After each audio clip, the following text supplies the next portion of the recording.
That remains to be seen, Osman answered in an irate, quarrelsome voice, reddening. It is only bending its branches over to your side, but its roots are in my land. Yes, in mine. What? Hissed the buttermaker, his voice rising to a shrill, squeaky note. Since when is your land?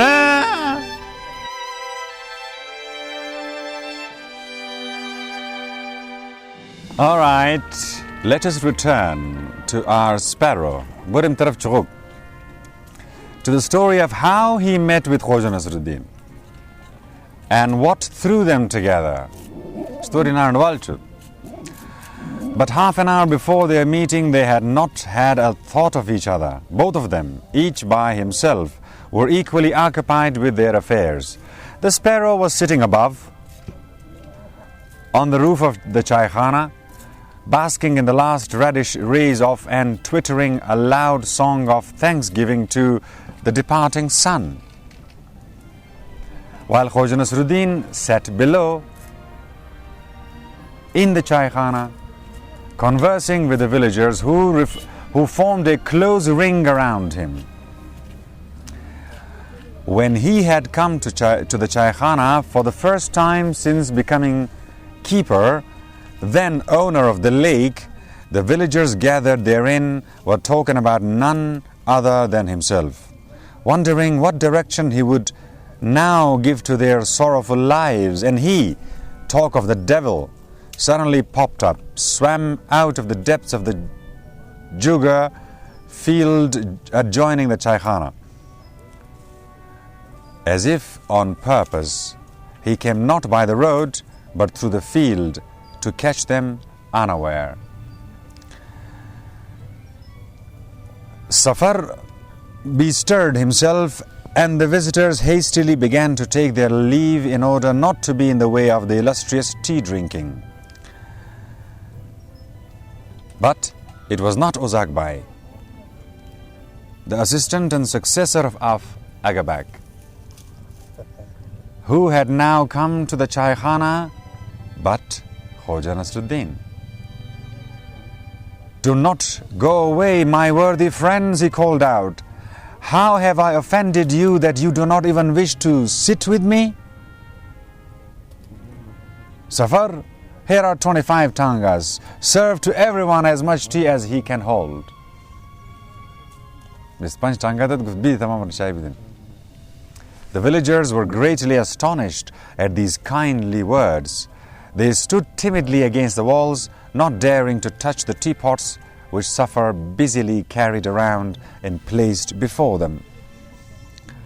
A hot wave of loving compassion towards them swept through the heart of Khoja Nasreddin. Dil sokh dekhe. At the sight, they were so downtrodden, so cowed, that they dare not even drink tea, dare not utter a word. Even that sparrow, his glance fell upon it casually. Their contact had begun. Even that sparrow was happier and freer in its life. Said came. Before the eyes of the astonished Chorakians, the new owner of the lake embraced him warmly as he would an old friend. This was beyond understanding. How did they know each other? And why had Said kept silent at all times? Their fears somewhat allayed, the villagers reached for their teapots, while some moved up to Khoja Nasreddin and fell into conversation with him. He had been very lonely in his clay hut by the lake and was not glad to be able to have a simple friendly talk and relax from the enforced life of a hermit. He questioned the villagers about their life and domestic affairs, about the recent breakdown of the bridge by the mill, about the health of the potter Babajan's mare, which had fallen ill a day or two ago. He knew everything that was going on in Chorak. He cracked merry jokes, addressing himself now to one man, now to another, congratulated Muhammad Ali, and in an undertone on the approaching marriage of the beautiful Zulfiya, and extended similar congratulations to Safar, the keeper of the Chaikhana. Of one thing, the most important thing of all, he said nothing, however, and that was the forthcoming irrigation. The thought of it set in the head of every Chorakian.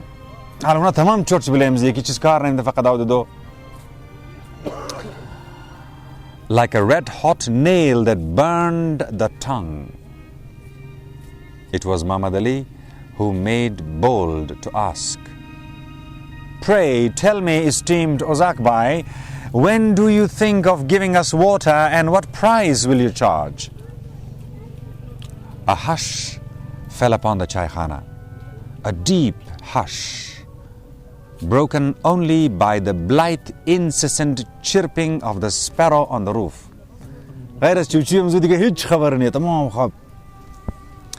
A score of expectant glances bored Khoja Nasreddin through and through. Everybody is looking at them. "You shall receive water in good season, within 3 or 4 days," he said. "We shall talk about the price later, on the eve of the irrigation." A score-breasted sigh went up in the Chaikhana. "But what if we do not have sufficient money?" began Muhammad Ali. "Agar tu ziyad khastimon nadashta bashi baz, it will be sufficient. Kafi khad bud inshallah." Khoja Nasreddin interrupted him. "Your fields shall have water. I have spoken and you have heard." A second huge common sigh went up. There will be water? A stone had been rolled off their minds. Truly, he seemed to be a kind and benevolent man, this Ozak Bhai. The sparrow upon the roof twittered and chirped and warbled away in a transport of joy and gratitude, puffing himself up in such a paroxysm of zeal that even his plumage ruffled up, as if it were to him that the water on the fields had been promised. To him, life and happiness in the home had been pledged. As far as the Chorakians, they could express their joy only with sighs and a gleam of light in their eyes.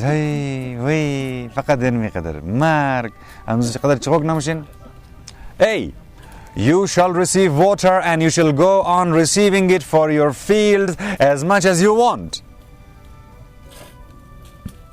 Khoja Nasreddin's voice broke for a moment and a tremor ran through his body, tickling his head and his beard. Had he had plumage upon him, it would have stood up ruffled. "Believe me, your dark days have ended." Whereat he fell silent. He had said too much. As it was for one time, the villagers were afraid to stir, and the light in their eyes grew brighter and brighter. But the earth is earth. It has its own laws and its own order of things. One has to know these and know how to use them in order that the winged aspirations of our spirit may be translated into deeds. Khoja Nasreddin did not permit himself to soar too long in the pure imperial heights. By an effort of reason, he descended to earth and real life, where all is confused and mixed up. Good with evil, perfection with imperfection, nobility with baseness, the beautiful with the ugly, joy with sorrow, and purity with dirt. It was in this medley of conflicting principles and properties that he was called upon to act. The whole pardag of the Biatinali Karapesh Babar. and act with wit, ziraki, zakawat, and cunning, hushiari, in order that his noble design be crowned with deserving success. Plan ch baid kamyab shune dige. His eye traveled over the Chorakians. Yes, he loved them with all the strength and odor of his heart.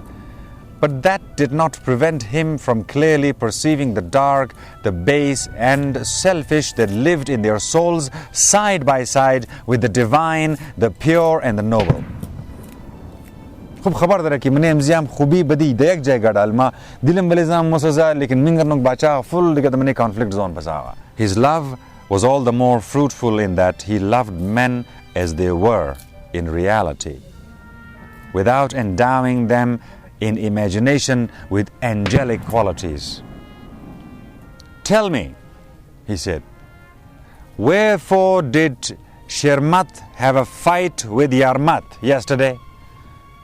Shermat Yarmat chika janga diroz?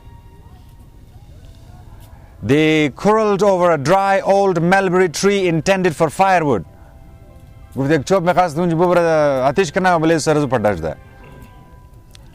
Explained Safar. Each considered it his own, and so they fought. Could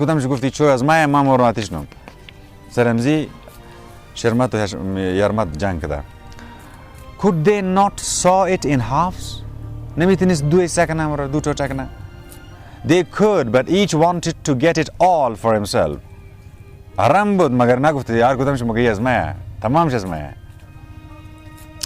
This trait in men was only too well known to Khoja Nasreddin.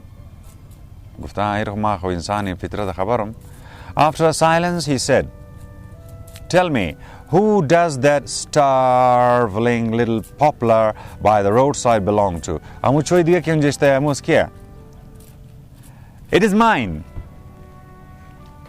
Dadabai, the potter, answered quickly, everybody knows that it's mine.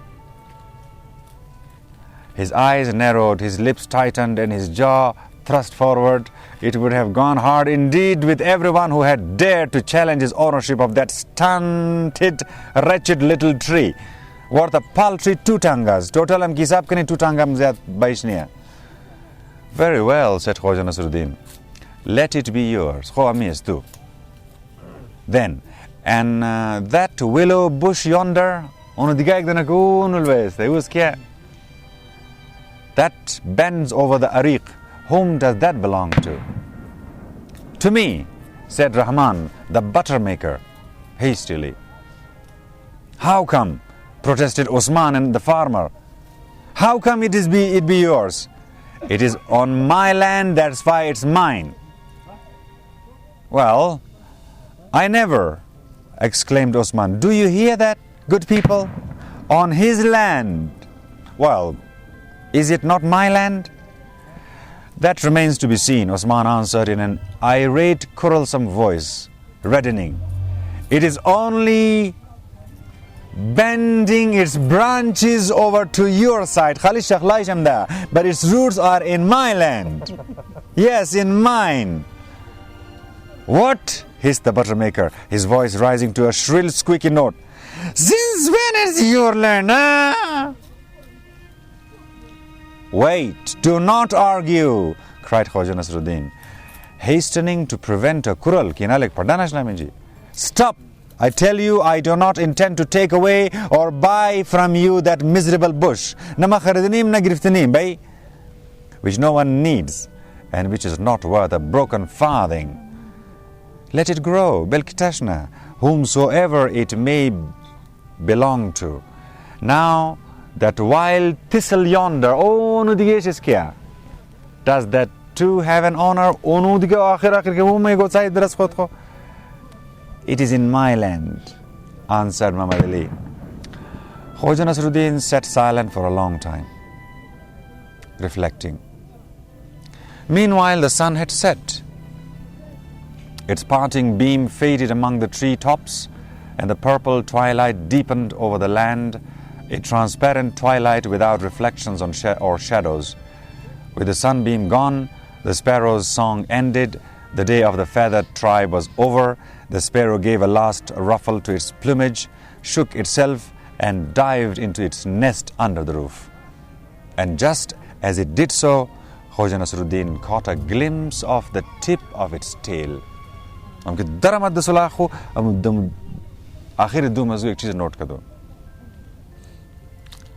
that sparrow, which has just crawled into its nest, does that too belong to anyone?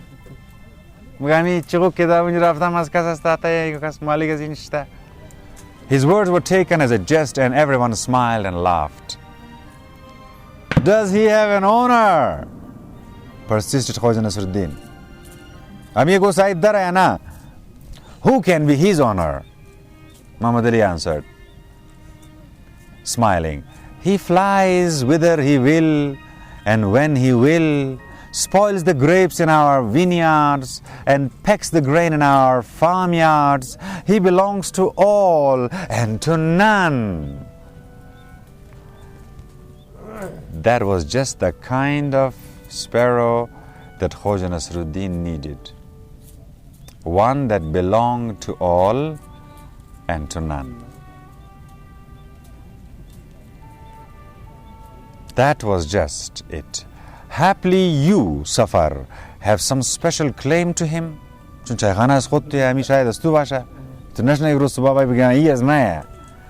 Nay, said the Chaykhana keeper, baring his toothless gums in a face-furrowing smile. He lives there under the roof. I do not touch him. He does not touch me. I do not mind him. We do not interfere with one another. God is sparrow, a free bird. Bring him a ladder, Safar. Bring him a ladder, Safar. Muhammad Ali exchanged glances with the potter and the buttermaker with the horse doctor. A swift glance exchange fluttered through the Chaykhana.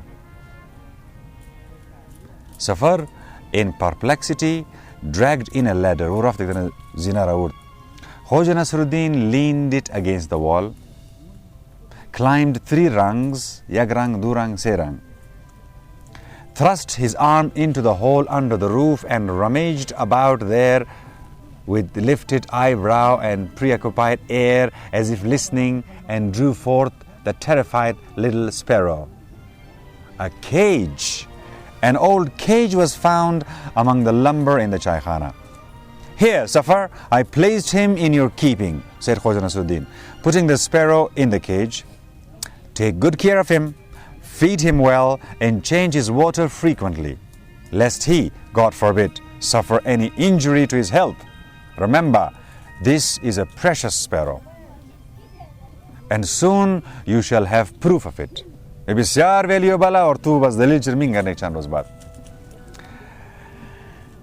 with these words consummated his evening in the Chaykhana, he took his leave of the villagers and departed to his house. Said went to see him off and returned, glowing with the light of an inner joy. He refused, however, to say aught, and the Chorakians remained ignorant of the so joyful tidings which he had heard from the new master of the lake. New sahibi band dadaira dige kasis khabarij niya. Ye khali tana enjoy kidar ye bachche. Not so Zulfiya. Zulfiya, of course, was told everything. He said, all this is yours. He said, all this is yours. The house and the orchard. No doubt he was joking. What will he be left with then? Khojis Karnavas. O Zulfiya, he is no ordinary man. Everything that he says comes true. He has already given me the most precious gift, you. We shall be happy as it is, Said, without the house and without the orchard. Can we not build one of our own? Still, I do not think that he was joking. There was a wondrous light in his eyes. Hey, it's a wonderful man you have met, Said. Okay. Really wonderful. Since he has come to Chorag, all your lives have been transformed. Everybody is transformed. As if the sun has peeped out from behind a cloud. Who is he? Whence comes he? Has he come to stay long in Chorag? The night spread its magic mantle. 4 winds rose heavenwards up from the earth, fanning the stars to a tremulous twinkle. The north wind, frost-leaden for the blue stars.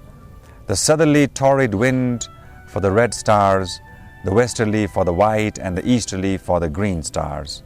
4 sleeps descended upon the world from the starry heights, engulfing it in 4 oceans, a black one for evil-doing and the malevolent, a sallow one for those who abetted them through cowardice or self-seeking, a blue one for all men of simple toil and guileless heart, and a clear ruby red one for the valiant warriors on the roads of good.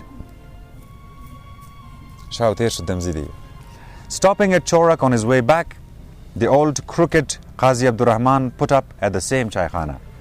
Qazi Sahib wapas amda kinch kam kar dara. Reclined upon the same pile of 15 high quilts, was the Kambala, and with his right eye wide open with greed, waited for his scribe, who, wasting no time, had betaken himself to the new owner of the lake. Fawran khud jana zur sanda. Muharrir. It was nightfall when he returned to the chaikhana and showed the Qazi his open hand. All 5 fingers, this meant 500 tangas. Rafta ki mamla ka naam ji. The old fox drew a deep sigh.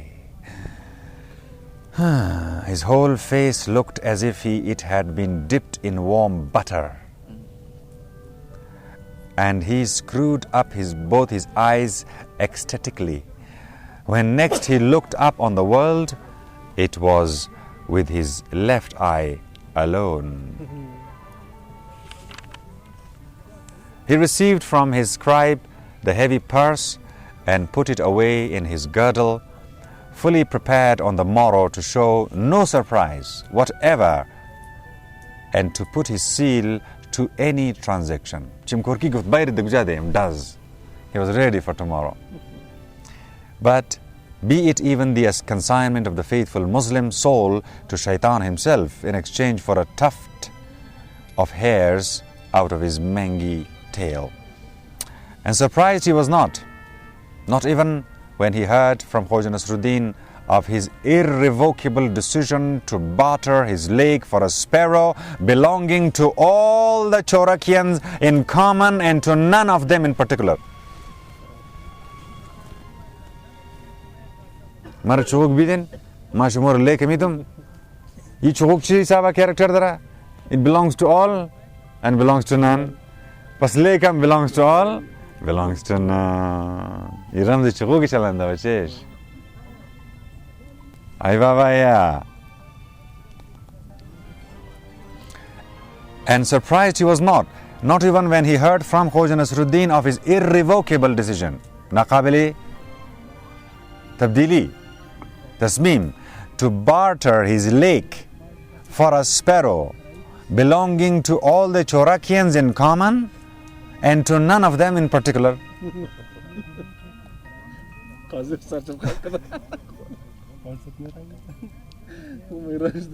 Kya deal hai yaar? The cage stood right there, Panjra, and the sparrow already felt quite at home in it. And the sparrow already hopped about in it, pecking at the sesame seeds with which Safar had been feeding him these last few days.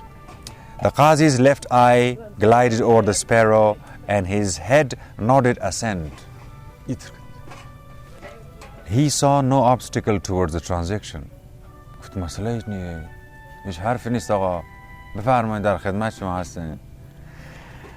The Qazi's left eye glided over the sparrow and his head noted assent. He saw no obstacle towards the transaction. The crowd that filled the roadway, Al Shaykhanampur, Sarangampur, and buzzed. A miracle of God was being performed before their very eyes. And all of them, young and old, believed it. It was as if Father Torahon himself had come to the village in the form of this man, Ozakbai. The old Qazi steered his bark skillfully through the familiar currents of judiciary cunning with a practiced hand. The sparrow was named Diamond. Now there is the Chagar Diamond, and his weight was fixed at 3 silver tangas, and so he was registered in the book.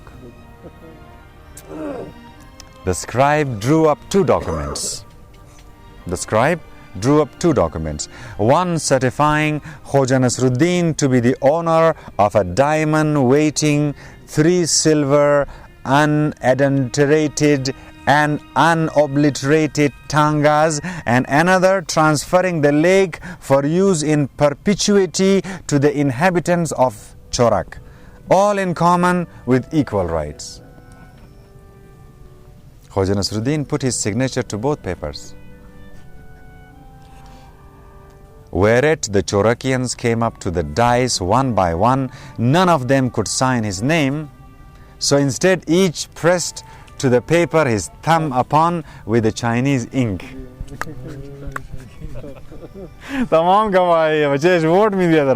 Had been smeared out of the ink pot. Under each thumbprint, the scribe wrote the name of its owner. Come up, do not be afraid, Khoja Nasreddin told them. Hurry up, I cannot wait to get that fat sparrow on my teeth, and your tardiness is holding up my dinner. Zuchin. There were many. Shermats, Yarmats, Yunuses, Rasuls, Dadabais, Jurabais, Babajans, Amijans, and every other kind. By midday, however, the task was completed. The last to put his thumb to the deed was a certain Muhammad, son of Usman.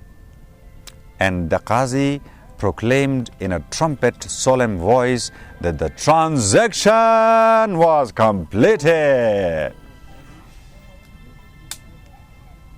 The second transaction took only a short time. It was a usual deed of settlement transferring the house and the orchard to Said. Said which MBI in this khat ku yestu. The Chorakians stood spellbound. Jadus da ban gangs man da Iran. Mugatay chis kar shda rahi hai daro. Kunam faum.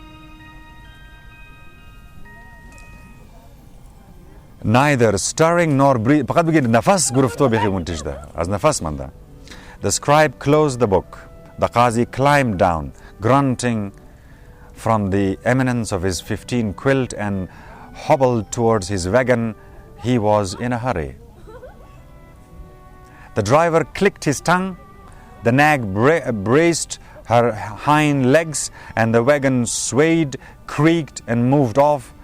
And although the road was the same, and the wagon was the same, the wheels this time did not twist out of the nuts, but rolled along the straight and smooth. For the first time in many years, wagon is seedha rafta. The old Qazi, accustomed as he was to always riding with a leftward list, could not understand why he felt so uncomfortable that day sitting in the wagon. Uncomfortable. On the shore of the lake, at the head of the conductor Ariq, main husband, Khoja Nasreddin took his leave of Chorakians.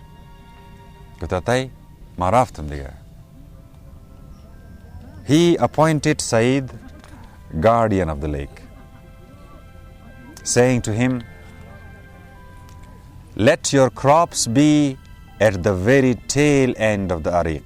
Tu Ali nigabani zi bandaste shart ziyasta ki zaminestu as tamam akhir baid basha. Let your crops be at the very tail end of the ariq. Amunchi ariq khatam na musha. So that you should not be able to irrigate before you have irrigated all the other fields. Taaki digarav na diya paida na khrito. Inji kishiste bas akhir bukhar inji. Do not be offended. Qaart na hai kho. This matter concerns the welfare of all. If Allah behbudi everybody. And is so important that every measure of security is welcome. Here is the key to the padlock. Closely guard the water. It is your life. Ana chabishi khub nigamani aura yani zindagi teva tay raftam khuda hafiz. Said took the lock off. Together with Khoja Nasreddin, he began to work the windlass that raised the shutter. The water rushed into the conductor ariq. Seething and foaming, it flowed in a free and copious torrent as in the blessed days of yore. It sparkled, glittered, and gleamed under the bright noonday sun. The dipping branches of the bankside willows, whipped taut by the rushing stream, were full of an eager tremor, and their leafage sprang into palpitant life as it spread out all in one direction. You have received water, Khoja Nasreddin said to the Chorakians. I will deliver you from hunger. As faqr, as gushnagi nijat midam shumara. Want and perpetual humiliating fear, zillat, zarurat, wa gushnagi. Man needs this if he is to be a man. باش كم سير باشا اگر تو میخوای مرد باشه باش کم از کم سیر باشه وگرنه ذلیل دغه میش کم خمانده با چیز کار میتونه. But that is not enough. The spider of debasing selfishness lurking in each of us, جلگگی خودپسندی دمنه هر کدام بسیار زیاد استیستی بزیه بای تار خورکش که داره ای طرف. The spider of debasing selfishness lurking in each of us, that is the chief enemy of our upward flight and freedom. अपने हमारे महराज और हमारी आज़ादी में यही रुकावट है, खुदपसंदी. Banish it, destroy it, otherwise you will never be men worthy of the name. نام مرد باید بلچم نیلم. The noblest name in creation, أشرف المخلوقات. Let that greedy, selfish word I be rarely heard in Chorak. يقول ده فكر يوكس دانج I برشنا. And let it give way to the better and nobler word we. Farewell, may you be happy on your fields and your homes forever and aye. Cries of gratitude and delight were heard. Many people wept. Chagar,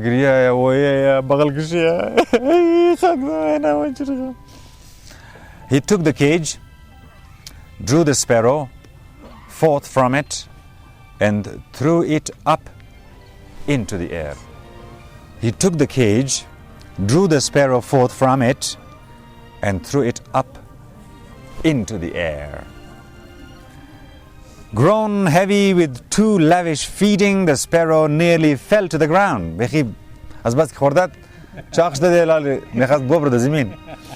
But caught itself upon the wind, and soared into the heavenly heights. He has flown to his lady sparrow in the Chaykhana, said Khoja Nasreddin. I leave you this diamond as a keepsake. With the release of the sparrow, all his affairs in Chorak was finished. and he had nothing more to keep him there. With the last salam to the villagers and the last wishes for a happy life and prosperous affairs, he advanced towards Muhammad Ali, Safar, Saeed and Zulfiya, who were standing together. You all called me Uzak Bhai.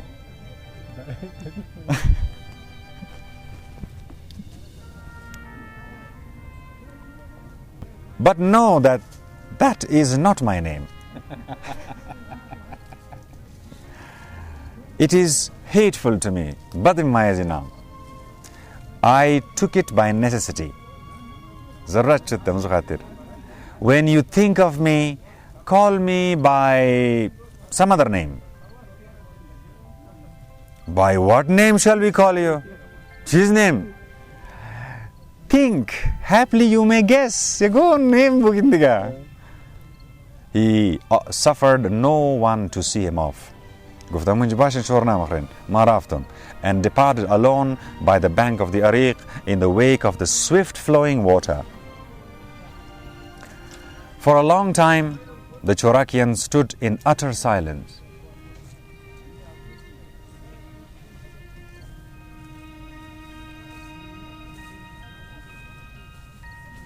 Gazing at the hill behind which their strange and forever memorable visitor had disappeared.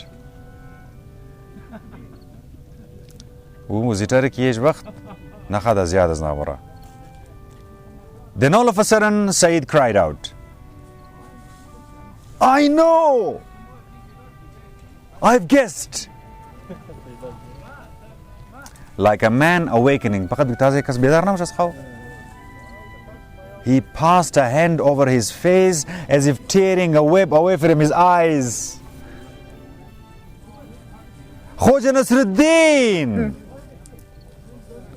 That is his real name. And on the instant it became clear to everybody. Why? Of course, Khoja Nasreddin. And everyone was surprised that he had not guessed it before, although it seemed to him that he had half guessed it in a dim kind of way.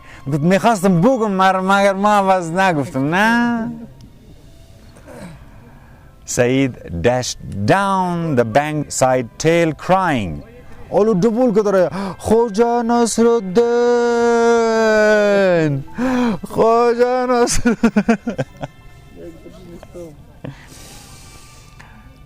Echo responded with a faint, ghostly voice, but Khoja Nasreddin answered him not.